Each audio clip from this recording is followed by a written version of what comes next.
ఈ ఒక్క వీడియో చూస్తే మరణం అనేది మనిషికి ఎలా వస్తుందో మీకు తెలిసిపోతుంది.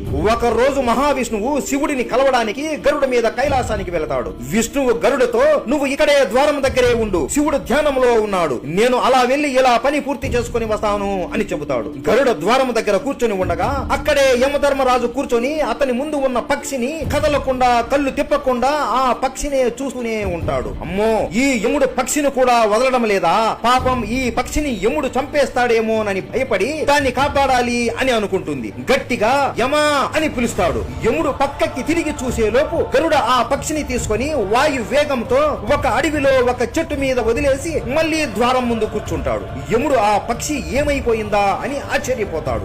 ఏమైంది యమధర్మరాజా, అలా ఆశ్చర్యపోయావు అని అడగగా దానికి యముడు చెప్పిన సమాధానానికి గరుడని ఆశ్చర్యపోయేలా చేసింది. ఆ పక్షి తలరాత ఈ రోజుతో ముగిసిపోయింది, దాన్ని ఒక పాము మింగేస్తుంది అని ఉంది. అస్సలు కైలాసంలో ఉన్న ఈ పక్షిని ఎక్కడో అడవిలో ఉన్న పాము ఎలా చంపుతుందో చూద్దాం అని ఇక్కడికి వచ్చాను. ఇప్పుడేమో ఈ పక్షి కనబడడం లేదు అని నవ్వుతూ వెళ్లిపోతాడు. అప్పుడు తెలిసింది గరుడకి, చావుని ఎవరు ఏమి చేసినా తప్పించుకోలేరు అని. ఈ కథ నుండి మీరు ఏం నేర్చుకున్నారో కామెంట్ చేయండి, చూద్దాం. హర హర మహాదేవ.